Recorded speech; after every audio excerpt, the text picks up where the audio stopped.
एक बार की बात है, गंगा एक छोटे से गांव सीतापुर में अपने बेटे अर्जुन और पति रामलाल के साथ रहती थी। रामलाल गांव का एक साधारण किसान था जो दिन रात मेहनत करता था ताकि उसके परिवार को भूखा न सोना पड़े।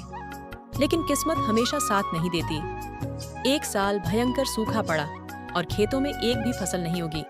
गांव के लोग परेशान थे और रामलाल भी। उसने कई बार सोचा कि कुछ और काम करे, लेकिन गांव में नौकरी मिलना आसान नहीं था। एक रात अर्जुन ने पूछा, माँ, घर में खाना क्यों नहीं है? गंगा ने उसे प्यार से थपकी दी और कहा, बेटा, भगवान सब ठीक कर देंगे। लेकिन उसकी आंखों में चिंता साफ झलक रही थी। अगली सुबह रामलाल शहर जाने की बात करने लगा। वह बोला, गंगा, मैं अब शहर जाकर मजदूरी करूंगा ताकि तुम्हें और अर्जुन को 2 वक्त की रोटी मिल सके।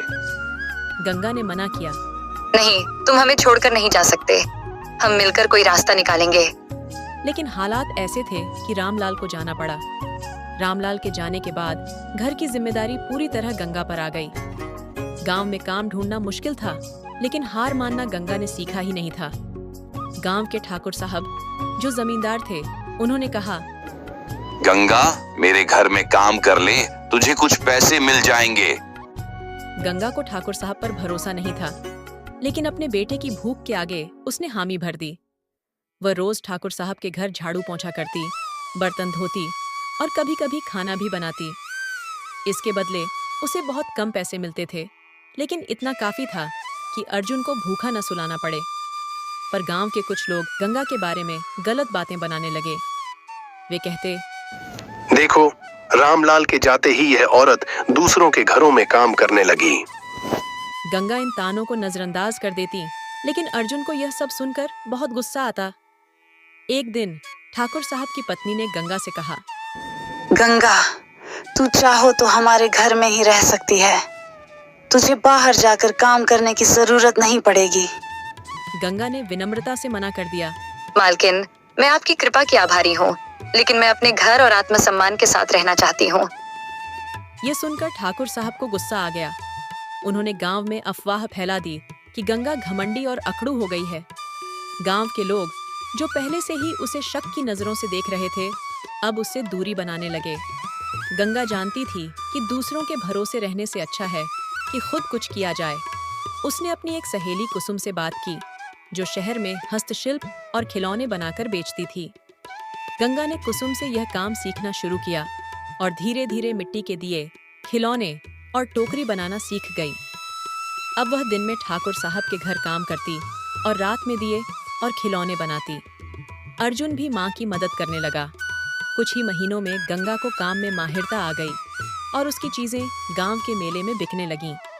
धीरे धीरे उसकी मेहनत रंग लाई।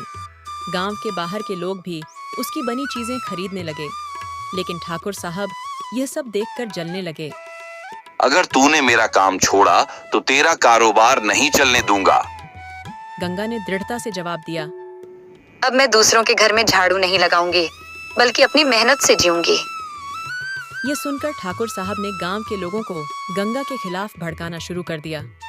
उन्होंने कहा, गंगा अपने आप को बहुत बड़ी बनिया समझने लगी है, इसे गांव से बाहर निकालो। गांव के कुछ लोग ठाकुर साहब के प्रभाव में आ गए और गंगा को ताने मारने लगे। लेकिन अब गंगा कमजोर नहीं थी। उसने सबका सामना किया और अपना काम जारी रखा। कुछ महीनों बाद एक दिन रामलाल अचानक शहर से लौट आया। वह गंगा को देखकर चौंक गया। उसने कहा, गंगा, मैं जब गया था तब तुम परेशान थी। अब तुम्हारी आंखों में आत्मविश्वास क्यों झलक रहा है? गंगा ने उसे सारी बात बताई। रामलाल ने गर्व से कहा, तुमने जो किया वह किसी मर्द से कम नहीं है। अब अर्जुन भी बड़ा हो चुका था। उसने पढ़ाई के साथ साथ अपनी माँ का कारोबार बढ़ाने में मदद की। गंगा ने गांव की अन्य औरतों को भी हस्तशिल्प का काम सिखाना शुरू किया ताकि वे भी आत्मनिर्भर बन सकें। धीरे धीरे गांव की सोच बदलने लगी। वही लोग जो गंगा का मजाक उड़ाते थे, अब उसे सम्मान देने लगे। गंगा की मेहनत रंग लाई और उसका नाम पूरे जिले में प्रसिद्ध हो गया। ये कहानी हमें सिखाती है कि मुश्किलें आती हैं, लेकिन मेहनत और आत्मसम्मान से हर बाधा पार की जा सकती है। जब इंसान हार मानने की जगह संघर्ष करने का फैसला करता है तो कोई भी ताकत उसे रोक नहीं सकती।